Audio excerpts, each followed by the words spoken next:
미란아, 혹시 편의점에 들를 일이 있으면 콜라 한 병 사다 줄 수 있겠니?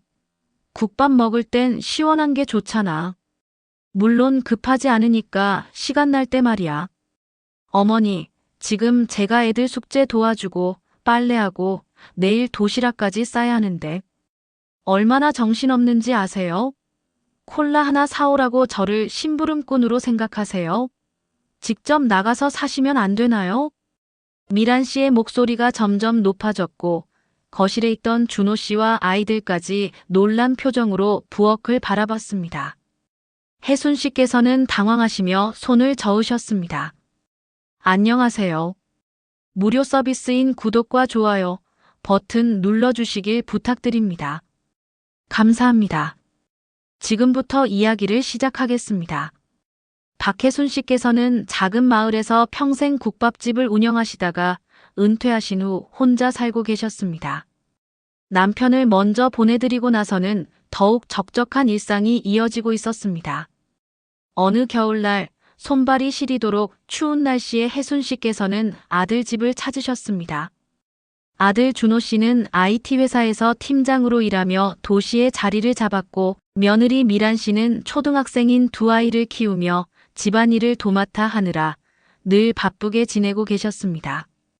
혜순 씨께서는 저녁 식사를 마치고 거실에서 손자들과 이야기를 나누시던 중 갑자기 옛날 국밥집 시절이 떠오르셨습니다.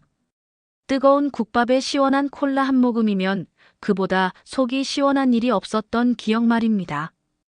특히 추운 겨울날이면 뜨끈한 국물과 차가운 탄산음료의 조화가 몸을 따뜻하게 해주었던 추억이 생생했습니다. 혜순 씨께서는 부엌에서 설거지를 하고 계시던 며느리에게 조심스럽게 말씀드렸습니다. 미란아, 혹시 편의점에 들를 일이 있으면 콜라 한 병 사다 줄 수 있겠니? 국밥 먹을 땐 시원한 게 좋잖아. 물론 급하지 않으니까 시간 날 때 말이야. 혜순 씨께서는 정말 사소한 부탁이라고 생각하셨습니다. 국밥집을 하시던 시절에는 단골 손님들이 이런저런 부탁을 해도 기꺼이 들어드렸던 기억이 있었기 때문입니다. 가족 간에는 이런 작은 부탁 정도는 당연히 들어줄 수 있을 거라고 여기셨던 것입니다. 하지만 설거지를 하고 있던 미란 씨의 표정은 단번에 굳어졌습니다. 평소에도 시어머니가 자주 찾아와서 이것저것 부탁하는 것이 부담스러웠던 터였습니다. 오늘도 아침부터 아이들 아침 챙기고 빨래하고 청소하느라 정신이 없었는데 또 이런 부탁을 받으니 스트레스가 한계에 달했습니다. 어머니, 지금 제가 애들 숙제 도와주고 빨래하고 내일 도시락까지 싸야 하는데 얼마나 정신없는지 아세요? 콜라 하나 사오라고 저를 심부름꾼으로 생각하세요? 직접 나가서 사시면 안 되나요? 미란 씨의 목소리가 점점 높아졌고 거실에 있던 준호 씨와 아이들까지 놀란 표정으로 부엌을 바라봤습니다. 혜순 씨께서는 당황하시며 손을 저으셨습니다. 미란 씨의 목소리가 점점 커지자 거실에 있던 준호 씨께서 급하게 부엌으로 달려오셨습니다. 아이들은 무슨 일인지 몰라 하며 서로를 바라보고 있었습니다. 평소 조용했던 집안 분위기와는 전혀 다른 상황이 벌어지고 있었습니다. 준호 씨께서는 상황을 파악하고 나서 어머니와 아내 사이에서 난처한 표정을 지으셨습니다. 엄마, 뭔 일이에요? 미란아, 왜 그래? 미란 씨께서는 앞치마를 벗어 던지며 격하게 말씀하셨습니다.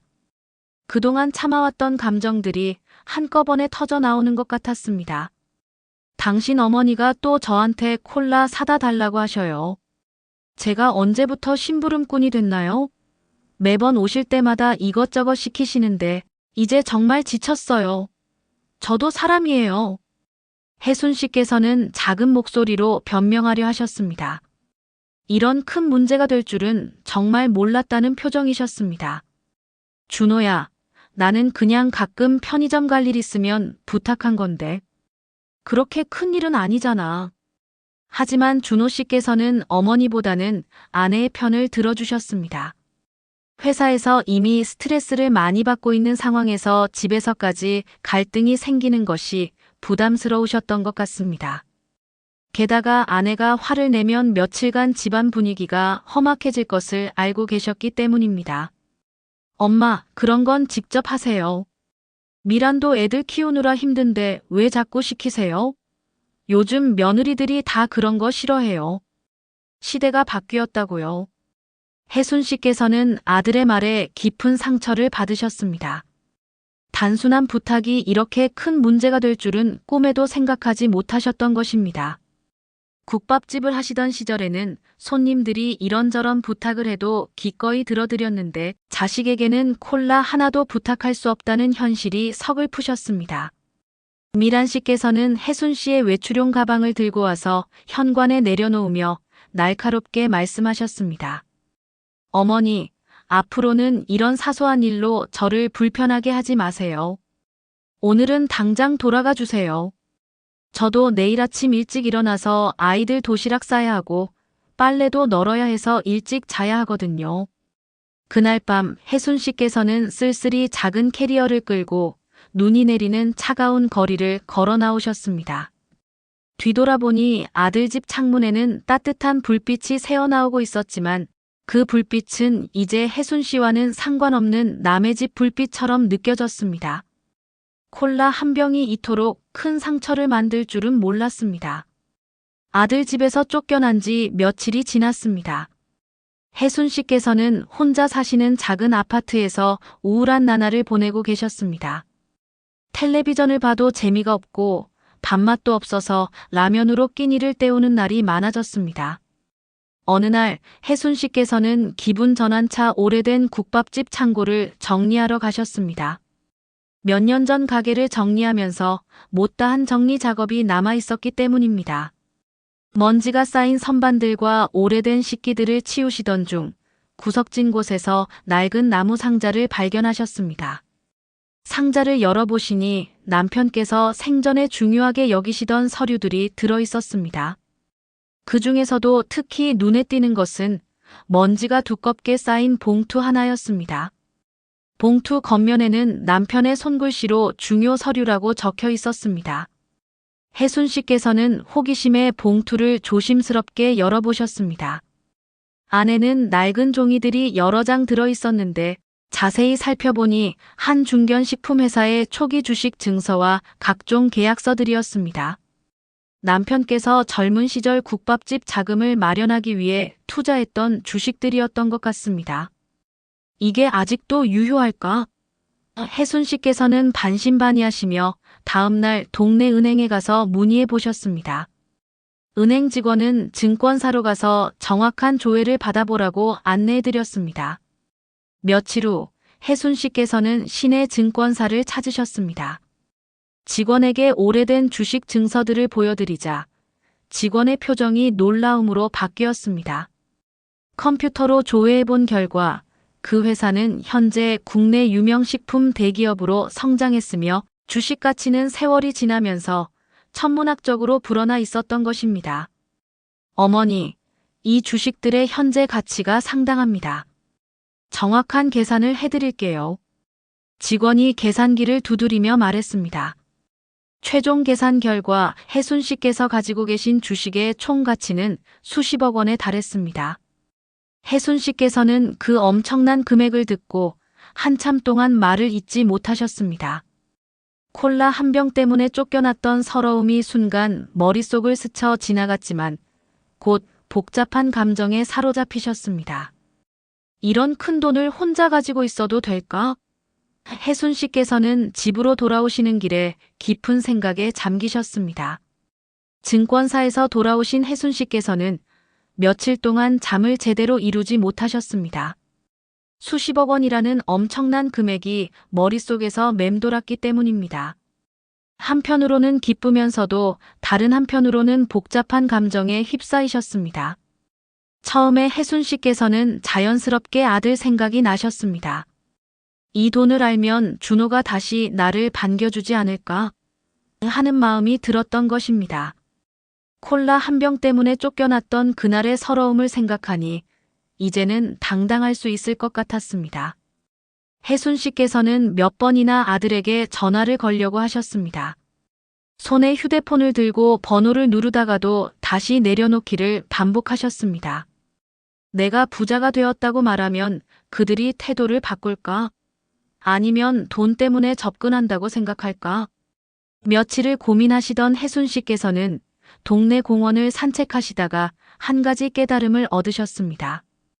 벤치에 앉아 있는 다른 어르신들을 보시면서 돈이 있다고 해서 진정한 가족의 사랑을 되돌릴 수는 없다는 생각이 드셨던 것입니다. 그동안 나는 뭘 잘못했을까?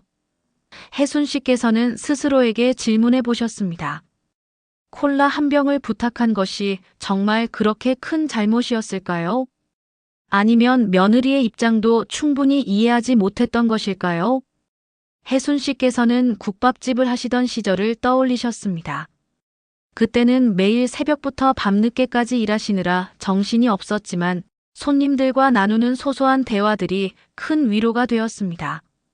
특히 혼자 사시는 노인분들이 국밥을 드시러 오셔서 하소연을 하시거나 이야기를 나누실 때 혜순 씨께서는 그분들의 마음을 이해하려고 노력하셨습니다. 그래, 나도 이제 그런 처지가 되었구나. 혜순 씨께서는 쓸쓸히 웃으셨습니다.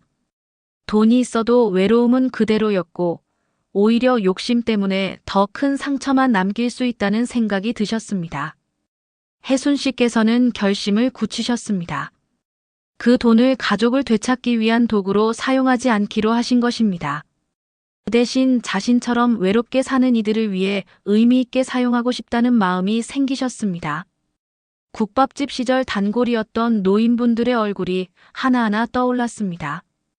끼니를 제대로 해결하지 못해 라면으로 연명하시는 분들, 병원비가 부담되어 치료를 미루시는 분들, 무엇보다 대화할 상대가 없어 외로워하시는 분들 말입니다. 그래, 따뜻한 무료 식사 공간을 만들어 보자. 혜순 씨께서는 마침내 마음을 정하셨습니다. 돈으로는 가족의 마음을 사올 수 없지만 다른 사람들에게는 진정한 도움과 위로가 될 수 있을 거라는 확신이 드셨습니다. 결심을 굳히신 혜순 씨께서는 바로 행동에 나서셨습니다. 먼저 도심 외곽의 적당한 부지를 알아보시고 간단하지만 따뜻한 분위기의 식당을 마련하셨습니다. 몇 달의 준비 기간을 거쳐 드디어 혜순 사랑의 식탁이라는 간판이 걸렸습니다. 매일 아침 혜순 씨께서는 새벽 5시에 일어나셔서 직접 국물을 끓이셨습니다. 예전 국밥집에서 손님들에게 대접하던 그 정성 그대로 깊고 진한 육수를 우려내시며 하루를 시작하셨습니다. 따뜻한 국밥과 정성스럽게 준비한 밑반찬들이 홀로 사시는 노인분들에게 무료로 제공되었습니다. 첫날에는 서너 분만 오셨지만 입소문이 나면서 점점 더 많은 분들이 찾아오시기 시작했습니다.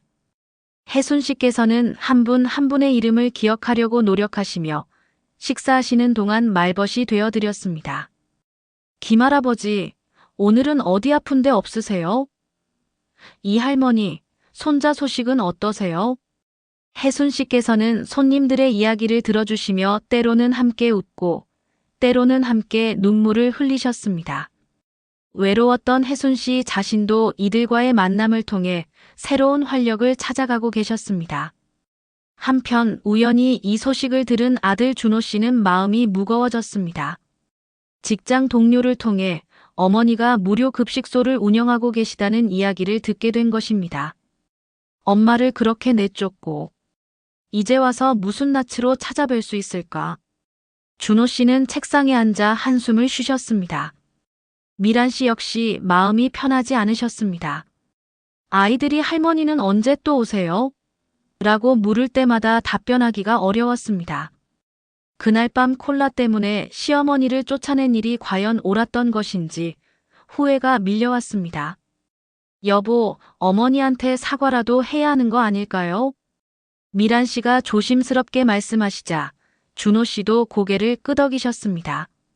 하지만 혜순 씨께서는 이미 다른 세상에서 살고 계셨습니다. 여전히 가족을 그리워하는 마음은 있었지만 이제는 외로움 대신 더 큰 사랑으로 일상을 채워가고 계셨습니다. 혜순 선생님, 덕분에 오늘도 따뜻한 하루였어요. 단골 할머니 한 분이 감사 인사를 드리시며 돌아가셨습니다. 천만에요. 내일도 또 오세요. 혜순 씨께서는 환한 미소로 배웅해 드렸습니다. 작은 콜라 심부름 하나가 만든 상처는 컸지만 그 덕분에 혜순 씨께서는 진짜 자신만의 길을 찾게 되셨습니다. 가족에게 인정받기 위해서가 아니라 진정으로 필요로 하는 사람들을 위해 살아가는 새로운 인생이 시작된 것입니다. 혜순 씨의 얼굴에는 예전보다 더 깊고 따뜻한 만족감이 스며들어 있었습니다. 끝까지 시청해 주셔서 감사합니다. 무료 서비스인 구독과 좋아요 버튼 눌러주시길 부탁드립니다. 알림 설정을 해주시면 영상이 올라올 때마다 시청하실 수 있습니다. 감사합니다.